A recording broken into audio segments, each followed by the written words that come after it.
வருகை என்றவுடன் பயப்படுறவங்க தான் நிறைய இருப்பாங்க. பயப்படவே கூடாது. அப்பா வாராருன்னா பிள்ளை என்ன செய்யும்? சந்தோஷப்படும். இன்றைக்கி வருகனால ஐயோ அப்பா வேண்டாம். புஸ்தகத்தில் எல்லாத்தையும் படிப்பாங்க, எல்லா புஸ்தகம் படிப்பாங்க. ஆனால் வெளிப்படுத்தின விசேஷம் மட்டும் ஊழியக்காரங்களே திறக்க மாட்டாங்க. கேட்டால் கருகலானவை அப்படின்ட்டுருவாங்க.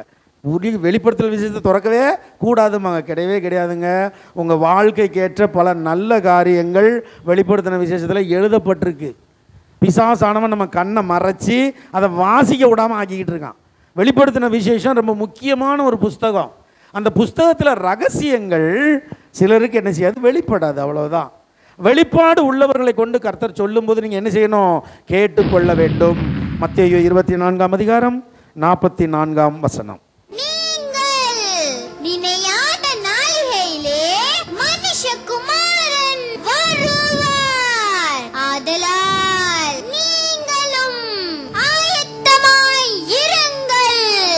நீங்கள் நினையாத நாளிகையிலே மனுஷகுமாரன் வருவார், ஆதலால் நீங்களும் எப்படி இருக்கணுமா? ஆயத்தமா இருக்கணும். ஆயத்தமா இருப்பவர்கள் மட்டும் எடுத்துக்கொள்ளப்படுவார்கள். அசட்டையாக இருப்பவர்கள் கைவிடப்படுவார்கள். ஸோ முதல் காரியம், நீங்கள் நினையாத நேரத்தில் கர்த்தர் வரப்போறாரு, ஆயத்தமா இருங்க. ரெண்டாவது, கர்த்தராகிய இயேசு கிறிஸ்து வந்து அவருடைய பிள்ளைகளை எடுத்துக்கொண்டு போன உடனே கிருபையின் காலம் என்ன செஞ்சிடும்? முடிஞ்சிடும். கிருபையின் காலம் முடிஞ்ச உடனே அந்தி கிறிஸ்து என்ன செய்வான்? வெளிப்பட்டு விடுவான். அந்தி கிறிஸ்து வெளிப்பட்டு விட்டால் அதுக்கு பேர் உபத்திரவ காலம். அந்தி கிறிஸ்து எப்போ வெளிப்படுவான்? உபத்திரவ காலத்தில். இது என்ன காலம்? கிருபையின் காலம். இந்த கிருபையின் காலத்தில் அந்தி கிறிஸ்து வருவானா? இதை யாராவது உபத்திரவ காலம்னு சொன்னால் நம்பாதீங்க. இது உபத்திரவ காலம் கிடையாது. இது என்ன காலம்? கிருபையின் காலம். இந்த கிருபையின் காலத்தில் நடக்கிற அடையாளங்கள் எல்லாம் அந்தி கிறிஸ்து எப்பொழுது வருவான், அதற்கு முன்னதாக இயேசு கிறிஸ்து எப்பொழுது வருவார், இயேசு கிறிஸ்து எங்கே வருவார், அந்தி கிறிஸ்து எங்கே வருவான், இது எல்லாம் பரிசுத்த வேதாகமத்தில் ரொம்ப டீட்டெயிலாக கொடுக்கப்பட்டிருக்கிறது. அதைத்தான் எப்போது, எங்கே, எப்படி, பிதா ஒருவர் தவிர மற்றொருவனும் அறியான். ஆனால் இங்கே எழுதி கொடுத்துட்டார். பிதா ஒருவர் தவிர மற்றவரும் அறியான், உண்மை. ஆனால் இங்கே எழுதப்பட்டிருக்கிறது அவர் வருவதற்கு முன் என்ன நடக்கும், அவர் வந்த பிறகு என்ன நடக்கும். அதைத்தான் நம்ம வரிசையாக 7 முத்திரைகள் என்கிற புஸ்தகத்தில், அதாவது வெளிப்படுத்தின விசேஷத்தில் 7 முத்திரைகள் என்று சொல்லப்பட்டிருக்கிற காரியத்தில் டீட்டெயிலாக கொடுத்துருக்காரு கர்த்தர். என் வருகைக்கு முன்னால் என்ன நடக்கும், என் வருகைக்கு பின்னால் என்ன நடக்கும். வாசிங்க வெளிப்படுத்தின விசேஷம் 6ஆம் அதிகாரம் 1ஆம் வசனம். ஆட்டுக்குட்டியானவர் முத்திரைகளில் ஒன்றை உடைக்க கண்டேன். முதல் முத்திரையை உடைக்கிறார். என்ன நடக்கிறது? அந்தி கிறிஸ்து வெளிப்பட மாட்டான். அந்தி கிறிஸ்துவின் ஆவி வெளிப்படும். அதை போன வாரம் நம்ம பார்த்தோம். 4 காரியத்தை அவன் செய்வான். அவன் எதில் வருகிறான்? வெளிப்படுத்தின விசேஷம் 6ஆம் அதிகாரம் 2ஆம் வசனம். ஒரு வெள்ளை குதிரையை கண்டேன். அதன் மேல் ஏறி இருந்தவன் வில்லை பிடித்திருந்தான். அவனுக்கு ஒரு கிரீடம் கொடுக்கப்பட்டது. அவன் ஜெயிக்கிறவனாகவும் ஜெயிப்பனாகவும் புறப்பட்டான். இது உங்களுக்கு ஒரு ட்ரெய்லர் காட்டுறேன். ஏன்னா போன மாதம் இதெல்லாம் காமிச்சிட்டோம். நாங்கள் மறந்து போயிருப்பீங்களே ஒருவேளை, அதுக்காக ஞாபகப்படுத்துறதுக்காகத்தான். ஸோ முதல் காரியம் அந்தி கிறிஸ்து அல்ல, அந்தி கிறிஸ்துவின் ஆவி வெளிப்படும். அந்தி கிறிஸ்து வெளிப்படுவது உபத்திரவ காலம். கிருபையின் காலத்தில் இது நடக்கும். வெள்ளை குதிரையில் வருவான், வில்லை பிடிச்சிட்டு வருவான், கிரீடம் கிடைக்கும் அவனுக்கு.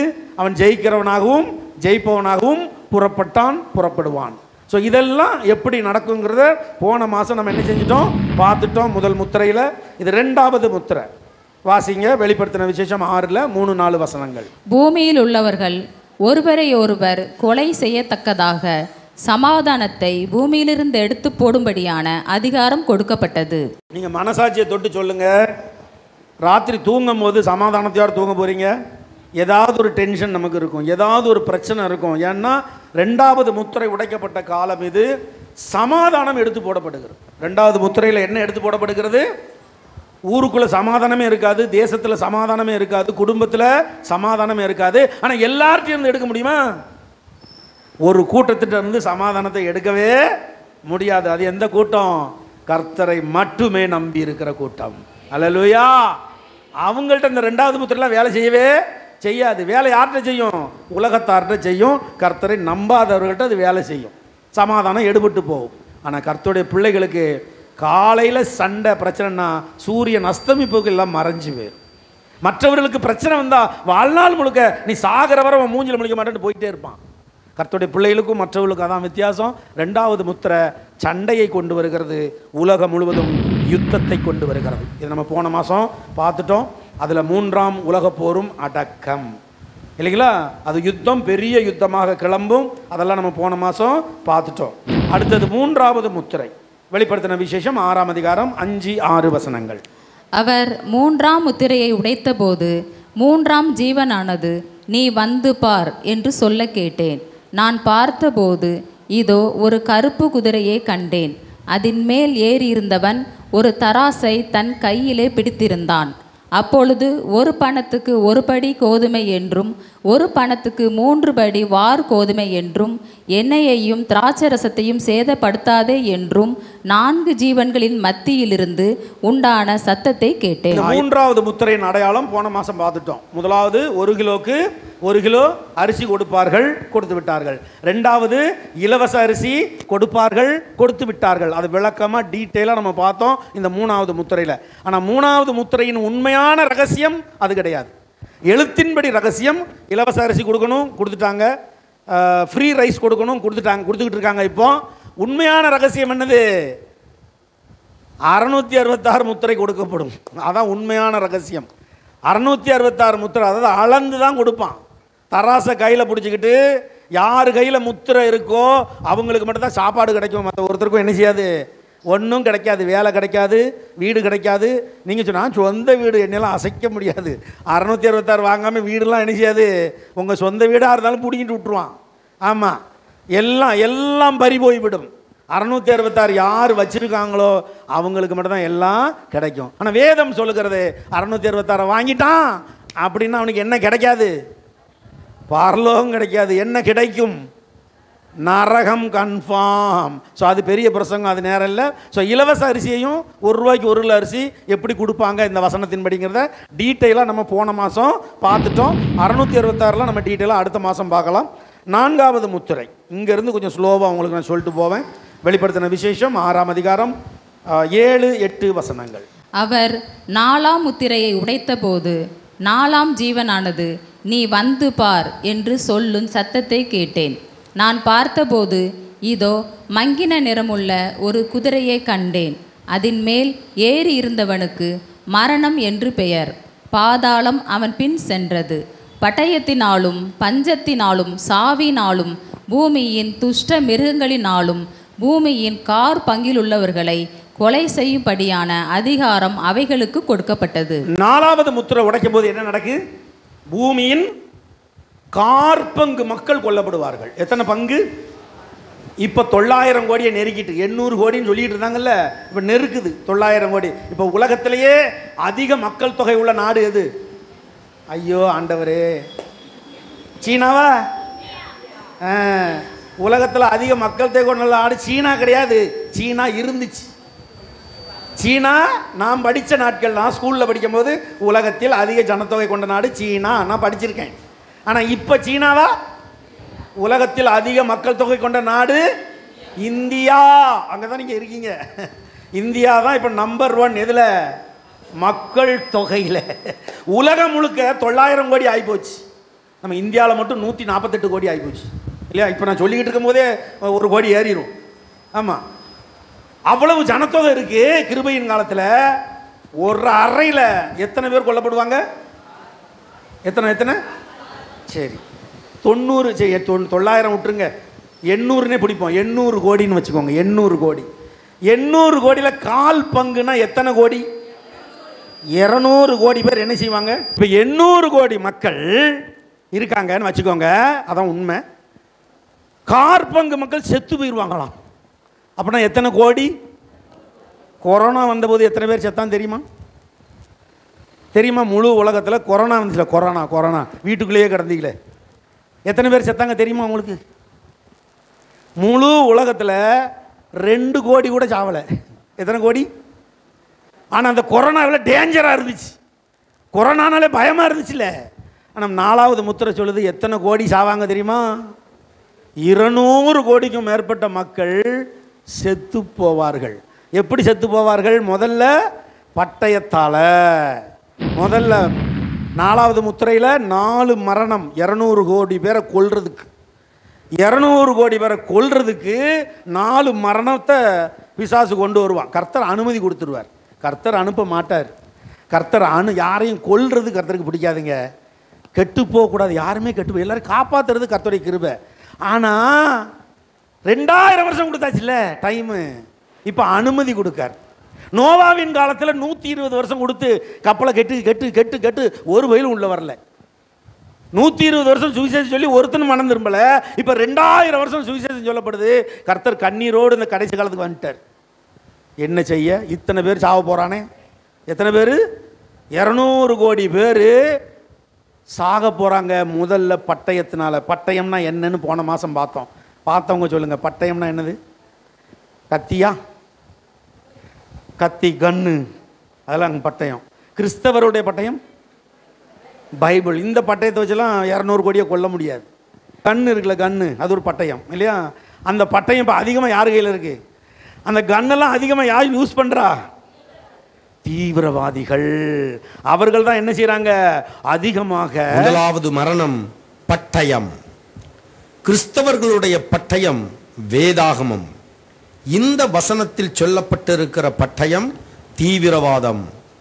இன்று உலகம் முழுவதும் தீவிரவாதத்தினால் ஜனங்கள் செத்து கொண்டிருக்கிறார்கள். இப்பொழுது நீங்கள் பார்த்து கொண்டிருப்பது மும்பையில் நடந்த தீவிரவாத தாக்குதல். மும்பையிலேயும் நடந்துச்சு. இப்ப இது என்ன எங்க நடந்துச்சு? காஷ்மீர்ல தீவிரவாத தாக்குதல் இப்ப நடந்துச்சா? அதனால இந்தியா பாகிஸ்தான் யுத்தமே ஆரம்பிச்சிச்சா? இதெல்லாம் என்ன நடக்குன்னா ட்ரெய்லர் நடக்கு. 200 கோடி மக்களை கொல்லுவதற்கு ஒரு சின்ன ட்ரெய்லர் பார்த்துக்கிட்டு இருக்காங்க உலக நாடுகள் சேர்ந்து. உலக நாடுகள் முழுவதும் தீவிரவாதம் பெருகிவிட்டதால் மக்களுடைய உயிர் மதிப்பு இல்லாமல் போச்சு. மக்களுடைய உயிருக்கு மதிப்பே இல்லை. கண்ட மேனிக்கு சுட்டு தள்ளுறானுங்க. கையில் துப்பாக்கி கிடச்சிட்டா போதும், எல்லாவனும் இப்போ என்ன செய்கிறான்? சுட்டு தள்ளுறான். முந்திலாம் இவ்வளோ தீவிரவாதம் என்ன செய்யாது? கிடையாது. முந்தி இவ்வளோ தீவிரவாதம் கிடையாது.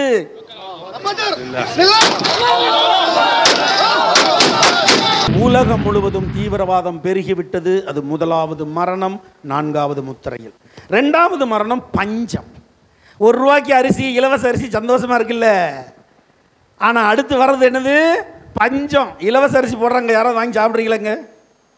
யாரோ 1-2 பேர். நான் சாப்பிட்றேன், எனக்கு சுகர் இருக்குனால அதை திங்கணும்னு சொல்கிறாங்க எங்கள் நர்சம்மா. ஆமாம், நான் வாங்குகிறேன், ரேஷன் அரிசி வாங்குகிறேன், சாப்பிட்றேன், மீன் குழம்பு வச்சு தருவான். அல்லேலூயா. ஆனால் இப்போ இலவச அரிசி 99% குப்பைக்கு போகுது, வீணாக்கிக்கிட்டு இருக்காங்க. ஆனால் ஒரு நாள் வரும், ஒரு பருக்க கூட கிடைக்காத சோமாலியா மாதிரி உலக நாடுகள் பஞ்சத்துக்குள் போக தொடங்கும். 4ஆம் முத்திரையிலே கூறப்பட்டிருக்கிற 4 மரணங்களிலே 2வது மரணம் பஞ்சத்தினால் ஏற்பட வேண்டும். பஞ்சத்தினால் பூமியின் காற்பங்குள்ளவர்கள் கொலை செய்யப்பட வேண்டும். இன்றைக்கு உலகம் முழுவதும் பஞ்சம் வந்து கொண்டிருக்கிறது. இன்றைக்கு சோமாலியா மாத்திரம் பஞ்சத்தில் இல்லை, உலகம் முழுவதும் பஞ்சத்தின் பிடியில் போய்கொண்டிருக்கிறது. பல வல்லரசு நாடுகள் பஞ்சத்தின் பிடியில் போய்கொண்டிருக்கிறது. பல வல்லரசு நாடுகள். ஆமாம், இந்தியா நடிச்சுக்கிட்டு இருக்கு, எங்களுக்கு பஞ்சம் இல்லை, பஞ்சம் இல்லை, பஞ்சம் இல்லை. நகை கடைக்கு போனால் கூட்டம், ஜவுளி கடைக்கு போனால் கூட்டம், இப்போ மாலுக்கு போனால் கூட்டம். நான் பொண்டாட்டிட்டு கேட்பேன், என்னடி கேட்டால் எல்லோரும் கஷ்டமாக இருக்குது பாஸ்டர், கடனாக இருக்குது பாஸ்டர், ஜெபம் பண்ணுங்க பாஸ்டர். நகை கடைக்கு போனால் கொஞ்சம் விலகப்பா, என்னன்னு பார்க்கட்டு, அண்ணா கூட்டமாக இருக்குது. ஜவுளி கடைக்கு போனால் அவ்வளோ கூட்டமாக இருக்குது. என்னன்னு பார்த்தா அவ்வளோ பேரும் கடன் வாங்கிட்டு திரிகிறான். கடன் வாங்கி கடன் வாங்கி கடன் வாங்கி வெளி தோற்றத்துக்கு எல்லாரும் என்ன பண்ணுறாங்க? ஒரு ஷோ காட்டிட்டு திரிகிறாங்க. வெளியே தெரியும், உள்ள ஒன்றும் இருக்காது. ஆமாம், இன்னைக்கு உலகத்தில் அத்தனை பேர் அப்படி மாறிக்கொண்டு வருகிறார்கள். தன் உழைப்பை காட்டிலும் கடன் அதிகமாக போய்கொண்டிருக்கிறது. தேவ ஜனமே, உங்களுக்கு சீக்கிரம் அதை குறித்து பிரசங்கம் பண்ணுவேன், எப்படி விடுதலை பெறலான்னு. இந்த கடனை ஒரு பெரிய சப்ஜெக்டாக நினச்சிட்டு இருக்காங்க எல்லாரும். ஐயோ கடன், ஐயோ கடன், ஒரு மண்ணும் கிடையாது, இயேசுவின் நாமத்தில் போயிடும். நிறைய பேர் கடன் அடைக்க தெரியாமல் இருக்காங்க. நீங்கள் அதிகாலை ஜெபத்துக்குலாம் வாங்க, தெரிஞ்சுக்கிடுவீங்க.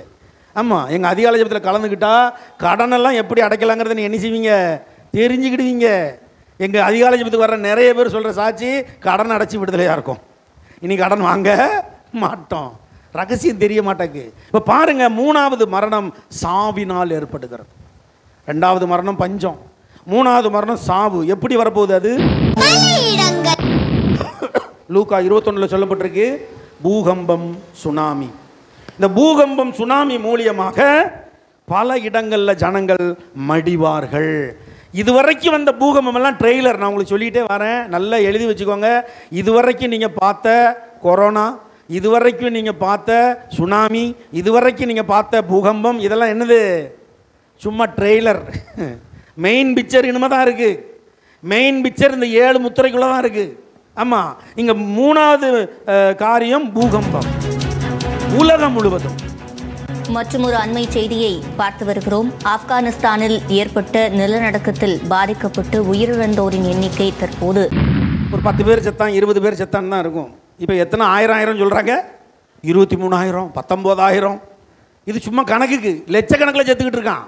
பூகம்பம் உலகம் முழுவதும் வருது.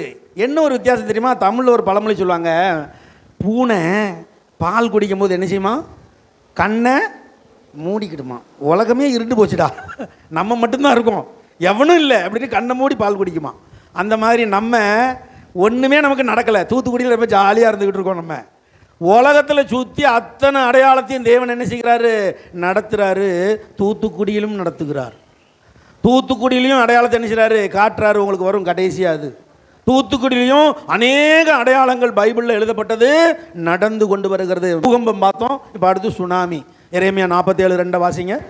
எரேமியா 47. கர்த்தர் சொல்லுகிறது என்னவென்றால், இதோ வடக்கே இருந்து ஜலம் பொங்கி பிரவாகமாகி தேசத்தின் மேலும் அதிலுள்ள எல்லாவற்றின் மேலும் நகரத்தின் மேலும் அதில் குடியிருக்கிறவர்களின் மேலும் புரண்டு ஓடும். அப்பொழுது மனுஷர் கூக்குரலிட்டு தேசத்தின் குடிகள் எல்லாரும் அலறுவார்கள். எதுக்கா? சுனாமி. சுனாமி வரும்பொழுது அது எப்படி வரும்னு தெளிவாக வாசித்திருக்கு பாருங்க. எழுத்தெழுத்தா பார்த்து ரசித்து வாசிங்க. அதை கர்த்தர் சொல்லுகிறது என்னவென்றால், இதோ வடக்கே இருந்து என்ன செய்யும்? வாசிங்க. வடக்கே ஜலம் பொங்கி இதை மட்டும் பாட்டிக்கோங்க. இப்போ ஜலம் சமுத்திரம். சுனாமி எங்கேருந்து வரும்? சமுத்திரத்திலேருந்து. சமுத்திரம் என்ன செய்யுமா? முதல்ல பொங்கி, 2வது பிரவாகமாகினா வேகமாக வருவது. முதல்ல பொங்கும்.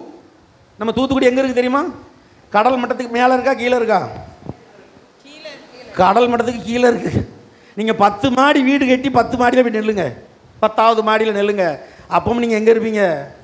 கடல் மட்டத்துக்கு கீழே தான் இருப்பீங்க. நீங்கள் தூத்துக்குடி கடல் மட்டத்துக்கு கீழே இருக்கு. கடலுக்கு கரைக்கு தேவன் ஒரு கட்டளை கொடுத்திருக்கிறார். அந்த கட்டளைக்கு கீழ்ப்படிந்து அப்படியே நிக்கி தூத்துக்குடி பீச்சில் இருந்து ரசிக்கும் பாருங்க. அட்டடா, கன்னியாகுமரி என்ன பொங்குன்னு பொங்குது. தூத்துக்குடி பாரு குளம் மாதிரி கிடக்கு. ஒரு நாள் பொங்க போகுது. ஆமாம், வரும். இப்போ தேவ ஜனமே, சலம் பொங்கி பிரவாகமாகினா வேகமாக ஓடி வந்து எங்கே வருதான்? தேசத்தின் மேலும் அதிலுள்ள எல்லாவற்றும் என்னதுங்க? வீட்டுக்கு மேலே வீடு, காருக்கு மேலே காரு, வசதிக்கு மேலே வசதி, எல்லாவற்றின் மேலும், நகரத்தின் மேலும், சிட்டி, அது குடியிருக்கிறவர்கள் மேலும் என்ன செய்யுமா? புரண்டு ஓடுமா. சும்மா வீடு, காரு, ஆளு, மாடு, யானை என்ன இருந்தாலும் சரி உருட்டிக்கிட்டு போகும். இதுவரைக்கும் வந்த சுனாமி அல்ல அது. இதுவரைக்கும் வந்த சுனாமி அல்ல. அப்பொழுது மனுஷர் என்ன செய்வாங்களாம்? கூக்குரலிட்டு தேசத்தின் குடிகள் எல்லாரும் ஐயோ ஐயோன்னு அலறுவான். ஆனால் நீங்கள் அலற வேண்டாம். ஒரு சகோதரி கடந்த முறை என்கிட்ட சாட்சி சொன்னாங்க. வேளாங்கண்ணிக்கு கால்நடையாக நடந்து போயிருக்காங்க. எல்லாரும் விருப்பமே இல்லாமல் இந்த சகோதரி அவங்க கூட வலுக்கட்டாயமாக கணவனால் கட்டாயப்படுத்தப்பட்டு கூட்டு போயிருக்காங்க. அந்த சகோதரி ரசிக்கப்பட்ட சகோதரி. வேளாங்கண்ணியில் எல்லாரும் பஜாரில் பர்ச்சேஸ் பண்ணிகிட்டு இருக்காங்க. 2004 2005 சுனாமி வந்துச்சுல, அப்போ சொல்கிறேன். அடிச்சிருக்கு பாருங்கள் சுனாமி. வேளாங்கண்ணியில் கடை கிட்ட எல்லாம் அடித்து கொண்டு போயிருக்கு. இந்த சகோதரியும் அடித்து கொண்டு போயிருக்கு. இந்த சகோதரி ஏசப்பான்ட்ட போயிருக்காங்க. இந்த சகோதரி எனக்கு கன்னியாகுமரியில் வச்சு சாட்சி சொன்னது, இது லைவாக மேடையில் பெரிய கன்வென்ஷனில் சாட்சி சொன்னாங்க. ஆமாம், கொண்டு எங்கே கொண்டு வச்சிருக்கு தெரியுமா அந்த சகோதரியை? சிலுவையில் கொண்டு வச்சிருக்கு. சிலுவையில் தூக்கி உட்கார வச்சுட்டு போயிட்டு 2 காலையும் சிலுவையில் போட்டு உட்காந்துட்டு நிறைய பேர் செத்து போயிட்டான். ஊரே அலறும், என் தேவ பிள்ளைய நீ அலற மாட்ட. உன்னை காக்கிறவர் தூங்குவதும் இல்லை உறங்குவதும் இல்லை. நம்புறீங்களா? நம்புறீங்களா?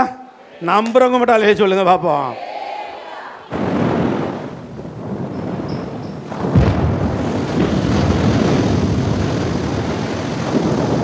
இது செயற்கை சுனாமி. மனிதனே மனிதனை அழித்துக் கொள்ள தயாராகிவிட்டான். நான் பெரியவனா நீ பெரியவனா என்ற போட்டி துவங்கிவிட்டது. இயற்கை பேரழிவுகள் போய் இப்பொழுது செயற்கை பேரழிவுகளை உண்டாக்க தொடங்கிவிட்டார்கள். செயற்கை மழை, செயற்கை வெள்ளம், செயற்கை பூகம்பம், செயற்கை சுனாமி என்று எல்லாவற்றையும் செயற்கையாக உருவாக்கி மனிதர்களே அழிக்க தொடங்குகிறார்கள். இதுவரை வந்த மழையை காட்டிலும், இதுவரை வந்த வெள்ளத்தை காட்டிலும், இதுவரை வந்த பூகம்பத்தை காட்டிலும், இதுவரை வந்த சுனாமியை காட்டிலும் மிக மிக மிக பெரிய அளவிலே ஒரு பெரிய சேதத்தை ஏற்படுத்த போகிறார்கள். தேவ ஜனமே, ஆவியானவர் வெளிப்படுத்தி கொண்டு வருகிறார். பல ஆண்டுகளாக பல காரியங்களை சொல்லி எச்சரித்து வந்தும் கண்ணிருந்தும் குருடனாய், காதிருந்தும் செவிடனாய் இருந்து கொண்டிருக்கிறார்கள். கேட்கிறதற்கு காதுள்ளவன் கேட்க கடவன்.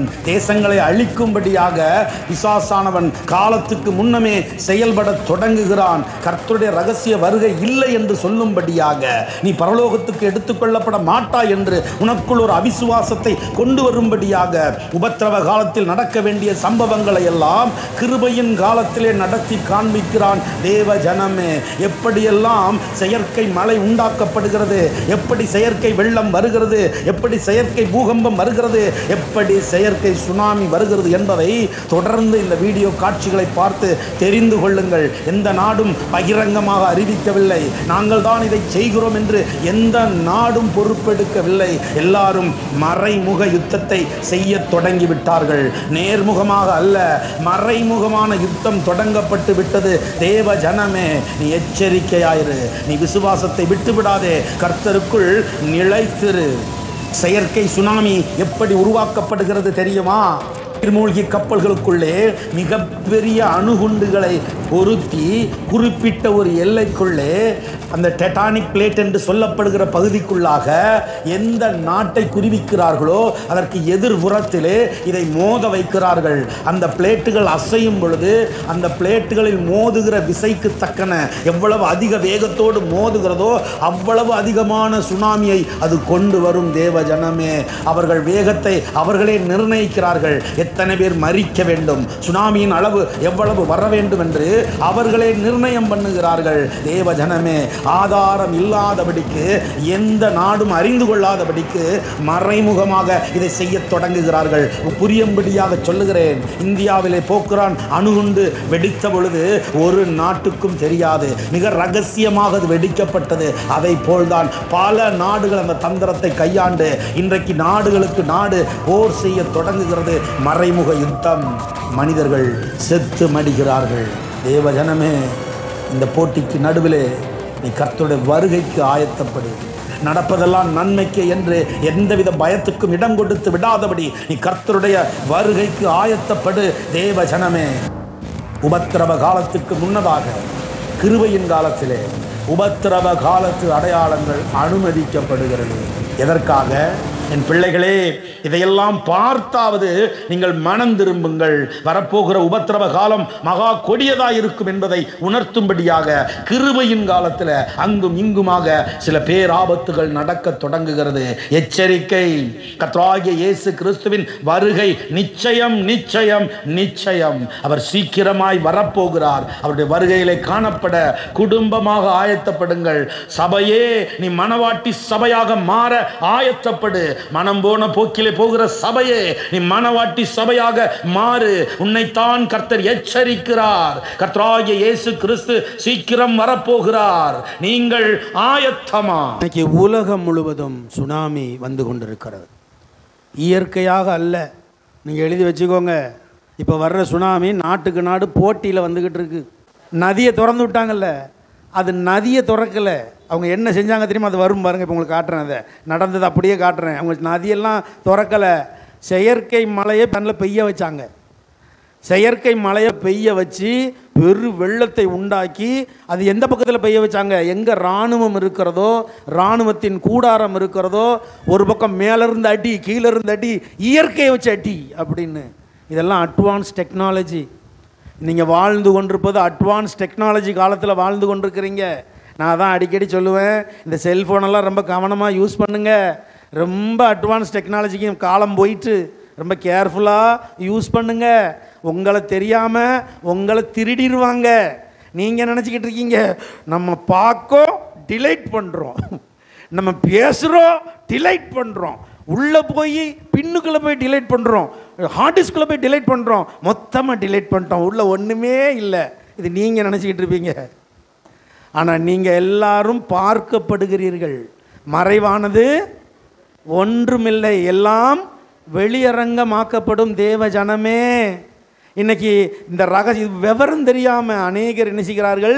சிக்கிக் கொள்ளுகிறார்கள். நீங்கள் அவங்க பார்வையில் ஒர்த்து இல்லை, அதனால் விட்டு வச்சுருக்காங்க. உங்களை மிரட்டி 1 கோடி ரூபா வாங்க முடியாது, வேணா நீ ஏதாவது 2 கோடி பிச்சை போட்டு போன்னு சொல்லுவோம். அதனால உங்களெல்லாம் அவங்க என்ன செஞ்சுருக்காங்க? விட்டு வைத்திருக்கிறார்கள். ஆனால் அந்த டேட்டா எல்லாம் கலெக்ட் பண்ணப்பட்டு வச்சுருக்கு. நீங்கள் டெய்லி யார்கிட்ட வாட்ஸ்அப்பில் பேசுகிறீங்க, டெய்லி இன்ஸ்டாகிராமில் யார்கிட்ட பேசுகிறீங்க, டெய்லி ஃபேஸ்புக்கில் யார்கிட்ட பேசுகிறீங்க, என்ன பேசுகிறீங்க? ஆமாம், எல்லாம் என்ன செய்யுது? கலெக்ட் பண்ணப்படுது. அட்வான்ஸ் டெக்னாலஜி காலம். சுனாமியும் அப்படித்தான். இன்றைக்கி அட்வான்ஸ் டெக்னாலஜியில் வருகிறது. ஆனால் வசனம் ஆண்டு ஏற்கனவே கொடுத்துட்டார். எரேமியா 51ஆம் அதிகாரம் 42 வாசிங்க. சமுத்திரம் பாபிலோன் மேல் புரண்டு வந்தது, அதன் அலைகளின் திரட்சியினால் அது மூடப்பட்டது. அப்படி பாபிலோன் முழுவதும், பாபிலோன் தொங்கு தோட்டம்னு கேள்விப்பட்டிருக்கீங்கல்ல, அதெல்லாம் இப்போ எங்கே இருக்குது? தொங்கு தோட்டம் மேலே ஊஞ்சல் ஆடிக்கிட்டு இருக்காங்க, கடலுக்குள்ளே இருக்குது, மூழ்கி போய்விட்டது எல்லாம். குமரி கண்டத்தில் வாழ்ந்த பல 100,000 மக்கள் கன நேரத்தில் அந்த காலத்தில் உருவான கடல் ஊழி என்று சொல்லப்படும் சுனாமியில் இறந்து போயிருக்கிறார்கள். ஒரே நேரத்தில் தெற்கு திசையில் ஏற்பட்ட அந்த மிக பெரிய கடல் கோளினால் குமரி கண்டமும் குமரி கண்டத்தின் சில பகுதிகளும் அதில் இருந்த பல்லாயிரக்கணக்கான மக்கள் இறந்து போனதால் தென்புலத்தார் என்று குறிப்பிடுகிறார். இது மட்டுமல்ல, தெற்கு திசையை கூற்றுவன் திசை என்றும் கூறுகிறார்கள். அழிந்து போனதாய் நம்பப்படும் குமரி கண்டமும் அதற்கு பல சாட்சியங்களை அடுக்கடுக்காய் நாம் தந்தாலும் குமரி கண்டம் என்று ஒன்று இல்லை என்றும் அது மறைக்கப்பட்டு மறுக்கப்பட்டு வருவதையும் நம்மால் தாங்கிக் கொள்ள முடியாது. குமரி கண்டத்தில் பிறந்த நம் தமிழ் மொழி ஒரு மாபெரும் மக்கள் கூட்டம் எங்க போயிட்டு? கடலுக்கு அடியில் போயிட்டு. நம்ம கண்ணுக்கு தெரிஞ்சது என்னது? பூம்புகார் கேள்விப்பட்டிருக்கீங்களா? பூம்புகார் இப்போ எங்கே இருக்குது? கடலுக்கு உள்ளே இருக்குது. தனுஷ்கோடி கேள்விப்பட்டிருக்கீங்களா? தனுஷ்கோடி எங்கே இருக்குது? இதெல்லாம் என்னது அப்படின்னா, கர்த்தர் அப்பப்போ காட்டுற ஒரு ட்ரெய்லர்.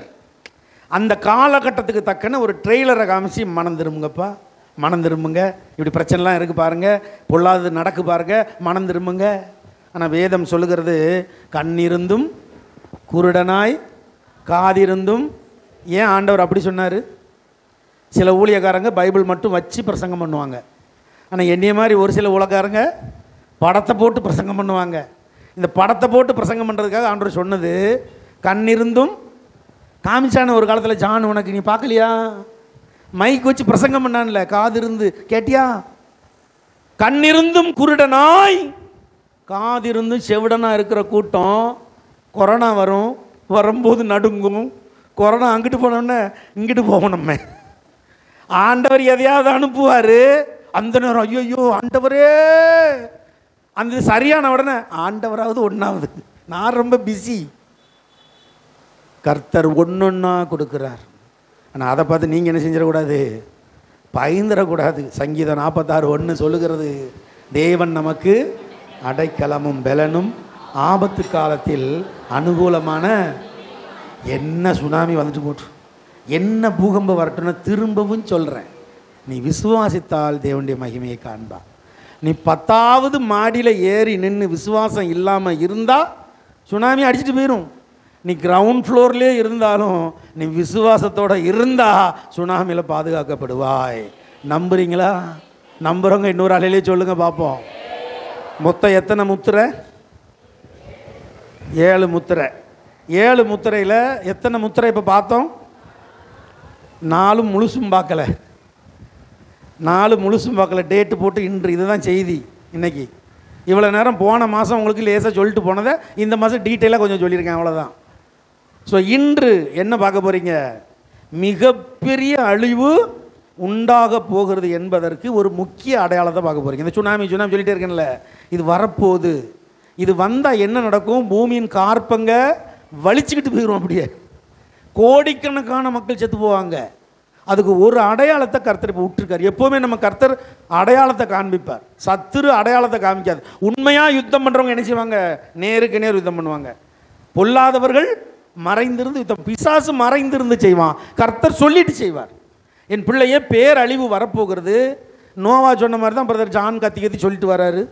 ஆனால் எல்லாம் போங்க ஐயா, எத்தனையோ பார்த்தாச்சு அப்படின்னு.